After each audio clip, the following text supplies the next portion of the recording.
എല്ലാവർക്കും നമസ്കാരം. ഇന്ന് നമുക്ക് നല്ല കുറുകിയ ചാറോട് കൂടി നല്ല ടേസ്റ്റിയായ കടലക്കറി എങ്ങനെയാണ് തയ്യാറാക്കുന്നതെന്ന് നോക്കാം. നമുക്കിത് പുട്ടിൻ്റെ കൂടെ, പത്തിരിയുടെ കൂടെ, ചപ്പാത്തിയുടെ കൂടെ, പൊറോട്ടയുടെ കൂടെ ഒക്കെ കഴിക്കാൻ നല്ല ടേസ്റ്റാണ്. അതുപോലെ വളരെ പെട്ടെന്ന് തന്നെ ഇത് ഉണ്ടാക്കിയെടുക്കാനും പറ്റും. നിങ്ങൾ ഇതേപോലെ ഒന്ന് ഉണ്ടാക്കി നോക്കിയ ശേഷം നിങ്ങളുടെ അഭിപ്രായമൊക്കെ ഒന്ന് അറിയിക്കണം. ഇനി ഞാൻ ഈ കടലക്കറി എങ്ങനെയാണ് ഉണ്ടാക്കിയതെന്ന് നമുക്കൊന്ന് നോക്കാം. കടലക്കറി ഉണ്ടാക്കാനായിട്ട് ഞാനൊരു കുക്കർ അടുപ്പത്ത് വെച്ചിട്ടുണ്ട്. അത് ചൂടാകുമ്പോൾ അതിലേക്ക് 2 ടേബിൾ സ്പൂൺ വെളിച്ചെണ്ണ ഒഴിച്ച് കൊടുത്തിട്ടുണ്ട്. ഈ വെളിച്ചെണ്ണ ചൂടാകുമ്പോൾ ഞാനതിലേക്ക് നീളത്തിലരിഞ്ഞ് വെച്ച 10 അല്ലി വെളുത്തുള്ളിയും അതുപോലെ തന്നെ ചെറിയൊരു കഷ്ണം ഇഞ്ചി നീളത്തിലരിഞ്ഞ് വെച്ചതും 4 പച്ചമുളകും മുറിച്ചിട്ടിട്ട് ഇട്ട് കൊടുത്തിട്ടുണ്ട്. ഇതെല്ലാം കൂടി ഒന്ന് പച്ച ചുവ മാറുന്നവരെ നമുക്കൊന്ന് വഴറ്റിയെടുക്കാം. ഈ ഇഞ്ചിയുടെയും വെളുത്തുള്ളിയുടെയും ഒക്കെ പച്ച ചുവ മാറി വരുമ്പോൾ നമുക്കതിലേക്ക് മുറിച്ച് വെച്ച് സവാള ചേർത്ത് കൊടുക്കാം. ഞാനൊരു വലിയ സവാളയാണ് ചേർത്ത് കൊടുത്തത്. ചെറിയ സവാളയൊക്കെ ആണെങ്കിൽ 2 എണ്ണം ചേർത്ത് കൊടുക്കുക. ഈ സവാള ഒന്ന് പെട്ടെന്ന് വാടി കിട്ടാനായിട്ട് നമുക്കതിലേക്ക് കുറച്ച് ഉപ്പ് കൂടി ചേർത്ത് കൊടുക്കണം. എന്നിട്ട് നല്ലോണം ഒന്ന് ഇളക്കി കൊടുത്ത ശേഷം ഒന്ന് അടച്ച് വെച്ച് കൊടുക്കുന്നുണ്ട്. ഇങ്ങനെ അടച്ച് വെച്ച് കൊടുക്കുമ്പോൾ നമ്മുടെ സവാളയൊക്കെ ഒന്ന് പെട്ടെന്ന് ആയി കിട്ടും. ഞാനിവിടെ കുക്കർ വിസിലൊന്നും ഇടാണ്ട് ഞാൻ അടച്ച് വെച്ച് കൊടുക്കുന്നത്. ഇപ്പോൾ നമ്മുടെ സവാളയൊക്കെ ഇവിടെ നല്ലോണം വാടി വന്നിട്ടുണ്ട്. ഞാനിത് ഒന്നുകൂടി നല്ലോണം ഒന്ന് വഴറ്റി കൊടുക്കുന്നുണ്ട്.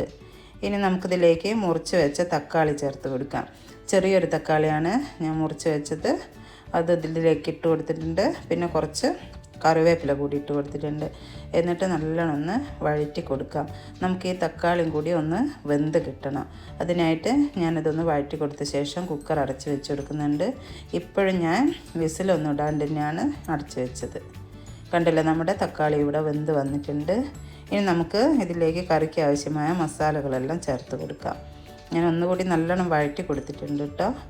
ഇനി നമുക്ക് മസാല ചേർത്ത് കൊടുക്കാം. ആദ്യം ഞാൻ മഞ്ഞൾപ്പൊടിയാണ് 1/2 ടീസ്പൂൺ ചേർത്ത് കൊടുത്തിട്ടുണ്ട്. പിന്നെ ഞാൻ 1.5 ടീസ്പൂൺ മല്ലിപ്പൊടി ചേർത്ത് കൊടുത്തിട്ടുണ്ട്. 1 ടീസ്പൂൺ മുളക് പൊടിയും ചേർത്ത് കൊടുത്തിട്ടുണ്ട്. പച്ചമുളക് ഞാൻ 4 ചേർത്തത് കൊണ്ടാണ് മുളക് പൊടി കുറച്ച് ചേർത്തത്. ഇനി ഇതിലേക്ക് കഴുകി വൃത്തിയാക്കി വെച്ച കടല ചേർത്ത് കൊടുക്കുന്നുണ്ട്. ഞാനിവിടെ 1.5 കപ്പ് കടലയാണ് കുതിർത്ത് വെച്ചത്. അത് ഞാൻ നല്ലോണം കഴുകി വൃത്തിയാക്കി കൊടുത്ത ശേഷം ഇതിലേക്കിട്ട് നല്ലോണം ഒന്ന് ഇളക്കി കൊടുത്തിട്ടുണ്ട്. എന്നിട്ട് നമുക്കിത് വേവാൻ ആവശ്യമായ വെള്ളം കൂടി ഒന്ന് ഒഴിച്ച് കൊടുക്കണം. ഓരോരുത്തർക്ക് എത്ര ചാറ് വേണമെന്ന് വെച്ചാൽ അതിനനുസരിച്ച് വെള്ളം ഒഴിച്ച് കൊടുക്കണം കേട്ടോ. അതുപോലെ തന്നെ പല കടലയ്ക്കും പല വേവ് ആയിരിക്കും. അത് ഓരോ കുക്കറിനനുസരിച്ച് വിസിലിനൊക്കെ വ്യത്യാസം വരും. ഞാനിവിടെ 5 വിസിലാണ് വരുത്തിയത്. അപ്പോഴേക്ക് കടലയൊക്കെ നല്ലോണം വെന്ത് ഇതിലെ വെള്ളമെല്ലാം നല്ലോണം വറ്റിപ്പോയിട്ടുണ്ട്. കണ്ടില്ലേ, കടലയൊക്കെ നല്ലോണം വെന്ത് കുറുകി പോയിട്ടുണ്ട്. ഇനി നമുക്ക് ആവശ്യത്തിനുള്ള ചാറ് കിട്ടാനായിട്ട് ഞാനതിലേക്ക് തിളപ്പിച്ച വെള്ളം കൂടി ഒഴിച്ച് കൊടുക്കുന്നുണ്ട്. നമുക്ക് എത്ര ചാറ് വേണോ അത്രയും വെള്ളം ഇതിലേക്ക് ഒഴിച്ച് കൊടുക്കാം. ഞാൻ എത്രയും വെള്ളമാണ് ഒഴിച്ച് കൊടുത്തത്. എന്നിട്ട് ഞാനിത് ഇളക്കി നോക്കിയപ്പോൾ കറിക്കൊക്കെ നല്ല കട്ടിയുണ്ട് കേട്ടോ. ചിലരൊക്കെ കടലയൊക്കെ അരച്ച് ചേർക്കും കറിക്ക് കട്ടി കൂട്ടാനായിട്ട്. ഇങ്ങനെ ആക്കുമ്പോൾ അതിൻ്റെ ഒന്നും ആവശ്യമില്ല. നല്ല കട്ടിയുണ്ട്, അതുപോലെ തന്നെ നല്ല ടേസ്റ്റും ഉണ്ട്. ഞാനത് ഉപ്പ് എരിവൊക്കെ പാകത്തിനുണ്ടോ എന്നൊക്കെ നോക്കിയപ്പോൾ ഉപ്പ് കുറച്ച് കുറവായിരുന്നു. അതുകൊണ്ട് കുറച്ച് ഉപ്പ് ഞാൻ അതിലേക്ക് ചേർത്ത് കൊടുത്തിട്ടുണ്ട്. എന്നിട്ട് നല്ലോണം ഒന്ന് ഇളക്കി മിക്സാക്കി ഈ കറി നമുക്ക് നല്ലോണം ഒന്ന് തിളപ്പിച്ചെടുക്കാം. ഈ ചിക്കൻ മസാലയൊക്കെ ചേർക്കുന്നവർക്ക് അതിലേക്ക് ചേർത്ത് കൊടുക്കട്ടോ. ഞാനിവിടെ പൊടിച്ച് വെച്ച ഗരം മസാലയാണ്. അതൊരു 1/4 ടീസ്പൂൺ മാത്രമേ ചേർത്ത് കൊടുത്തിട്ടുള്ളൂ. എനിക്ക് അധികം മസാലയുടെ ടേസ്റ്റ് ഇഷ്ടമല്ലാത്തതുകൊണ്ട് 1/4 ടീസ്പൂൺ ചേർത്ത് കൊടുത്തിട്ടുണ്ട്. ഇപ്പോൾ നമ്മുടെ കറിയൊക്കെ നല്ലോണം തിളച്ച് വന്നിട്ടുണ്ട്. ഞാൻ ഗ്യാസ് ഓഫ് ചെയ്തതാണ്. ഇനി നമുക്ക് കറിക്ക് വറവ് തയ്യാറാക്കാനായിട്ട് പാനിലേക്ക് വെളിച്ചെണ്ണ ചൂടായപ്പം കടുക് ചേർത്ത് കൊടുത്തിട്ടുണ്ട്. ഈ കടുകൊക്കെ നല്ലോണം ഇവിടെ പൊട്ടി വന്നിട്ടുണ്ട്. ആ സമയം ഞാൻ അതിലേക്ക് മുറിച്ച് വെച്ച തേങ്ങയും ചെറിയുള്ളിയാണ് ചേർത്ത് കൊടുക്കുന്നത്. ഒരു 2 ടേബിൾ സ്പൂണോളം തേങ്ങ ചേർത്ത് കൊടുത്തിട്ടുണ്ട്.